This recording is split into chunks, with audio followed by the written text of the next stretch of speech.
بسم اللہ الرحمن الرحیم۔ السلام علیکم ایوری ون، کیسے ہیں آپ سب لوگ؟ اللہ تعالیٰ آپ سب کے دسترخوان کو اپنی رحمتوں اور برکتوں سے ہمیشہ بھرا رکھے۔ آج میں آپ کو جو ریسیپی بتانے لگی ہوں وہ بہت ہی سادہ اور منفرد ہے اور بہت کم انگریڈینٹ سے بنتی ہے۔ یہ ریسیپی بنانا بالکل مشکل نہیں بلکہ بہت آسان ہے۔ بگنرز کو تو یہ بہت ہی آسان لگے گی۔ اسے بچے اور بڑے دونوں بہت پسند کرتے ہیں کیونکہ یہ بہت ہی سادہ اور کم اسپائسی ہوتی ہے۔ آپ اس کی گریوی کو کم یا زیادہ بھی رکھ سکتے ہیں جیسے آپ کو پسند ہو۔ اگر آپ میرے چینل پر نئے ہیں تو میرے چینل کو سبسکرائب ضرور کر لیں تاکہ آپ کو میری نئی نئی ریسیپیز ملتی رہیں، اور اگر آپ کو یہ ریسیپی پسند آئے تو اسے لائک اینڈ شیئر ضرور کریں۔ ویسے تو آپ سب کو کھانا بنانا آتا ہی ہوگا کیونکہ ہر عورت اپنے گھر اور اپنے کچن کی کوئین ہوتی ہے، لیکن یقیناً کامیاب عورت وہ ہے جو اپنے گھر والوں اور اپنے شوہر کے دل پر راج کرتی ہو۔ جیسا کہ آپ سب جانتے ہیں کہ اب ہر انسان کے دل کا راستہ اس کے معدے سے ہو کر گزرتا ہے، اسی لیے دلوں پر راج کرنے سے پہلے آپ کو معدے تک پہنچنا ہوگا، اور اس کے لیے آپ کو اچھی اچھی ریسیپیز آنی چاہیے جو کہ آپ میرے چینل پر سیکھ سکتے ہیں۔ ہر کھانا بنانے کے لیے محنت درکار ہوتی ہے، لیکن کچھ ٹپس اینڈ ٹرکس ہوتے ہیں جس کی وجہ سے ہم بہت آسانی سے اور جلدی کھانا بنا لیتے ہیں۔ یہ آپ میرے چینل پر آسانی سے سیکھ سکتے ہیں۔ چلیں تو اپنی ریسیپی سٹارٹ کرتے ہیں۔ اب میں نے یہاں پر پین میں 4 بڑے چمچ آئل کے لے لیے۔ آپ یہاں پر گھی بھی لے سکتے ہیں، مکھن بھی لے سکتے ہیں، لیکن میں نے آئل کا استعمال کیا ہے کیونکہ یہ بہت رچ اور کریمی ریسیپی بننے والی ہے۔ پھر میں نے اس کے اندر تقریباً تھوڑا سا لہسن لے کر اسے پیس کر ڈال دیا۔ اس میں ادرک نہیں جائے گا، ادرک کا فلیور اس ریسیپی میں بالکل اچھا نہیں لگتا۔ لہسن کو بالکل ہلکی سی آگ پر آپ نے فرائی کرتے جانا ہے، اس کو بہت زیادہ براؤن نہیں ہونے دینا۔ جب آپ یہ ریسیپی بنائیں گے تو آپ دیکھیں گے کہ میں نے لہسن کو بالکل ہلکی آگ پر بالکل لائٹ براؤن ہونے تک فرائی کیا ہے، اس سے لہسن کی خوشبو برقرار رہتی ہے۔ جیسے ہی فرائی ہوتے ہوئے لہسن کی خوشبو آنے لگے تو آپ نے اس کے اندر ½ کلو بون لیس چکن لے کر ڈال دینا ہے۔ آپ اس میں دوسرا فل چکن بھی لے سکتے ہیں۔ چلیں آگے آپ میری ریسیپی دیکھتے جائیں اور ساتھ میں آپ سے کچھ باتیں بھی ہو جائیں۔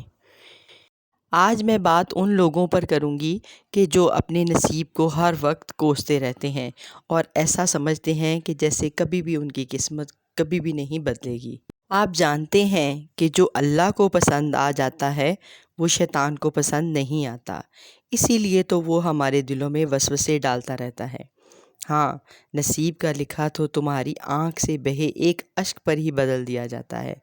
نصیب کا لکھا تو ہماری راتوں کو اٹھ کر اس کے آگے دامن پھیلا کر دیکھنے پر ہی بدل دیا جاتا ہے۔ نصیب کا لکھا تو تمہاری تڑپ اور جستجو دیکھ کر ہی بدل دیا جاتا ہے۔ نصیب کا لکھا تو ہمارے اللہ پر ہمارا پختہ یقین ہونا ہی دیکھ کر بدل دیا جاتا ہے۔ اے اللہ کے بندے، جب اللہ نے خود کہہ دیا ہے کہ دعا سے سب کچھ بدل دیا جاتا ہے، پھر تمہیں کس بات کی پریشانی ہے؟ اپنے اللہ کو اپنا رازدان بنا کر تو دیکھو، تمہیں راز فاش ہونے کا ڈر کبھی بھی نہیں رہے گا۔ میرے اللہ کو اپنا بنا کر تو دیکھو، تمہارا نہ بن جائے تو پھر کہنا۔ میرے اللہ کو مشکلات بتا کر تو دیکھو، وہ انہیں آسان نہ کرے تو پھر کہنا۔ میرے اللہ کو اپنا دوست بنا کر تو دیکھو، تمہیں کسی دوست کی حاجت نہ رہے گی۔ میرے اللہ سے مانگ کر تو دیکھو، تمہارا دامن کبھی خالی رہ جائے تو پھر کہنا۔ میرے اللہ پر توکل کر کے تو دیکھو، یقین کبھی ٹوٹے تو پھر کہنا۔ میرے اللہ کے تابع ہو کر تو دیکھو، کامیابی نہ ملے گی تو پھر کہنا۔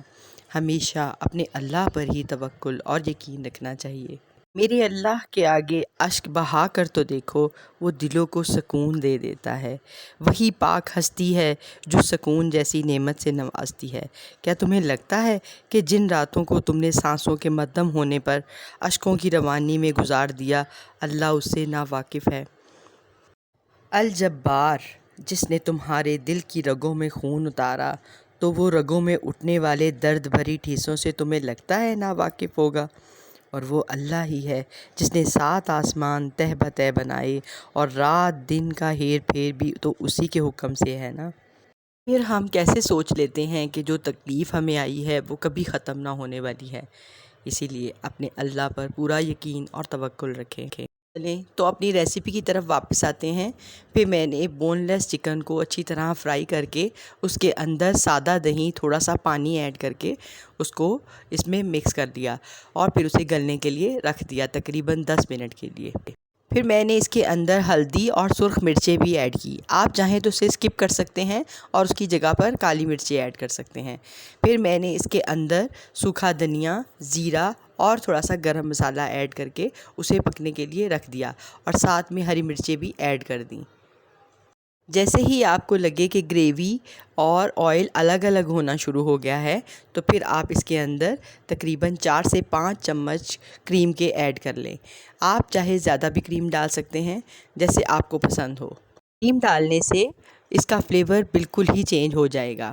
اس سٹیج پر آپ اس میں مکھن بھی ایڈ کر سکتے ہیں، لیکن آپ اپنے حساب سے آئل، گھی، مکھن اپنے حساب سے ڈالا کریں جیسے آپ کو پسند ہو۔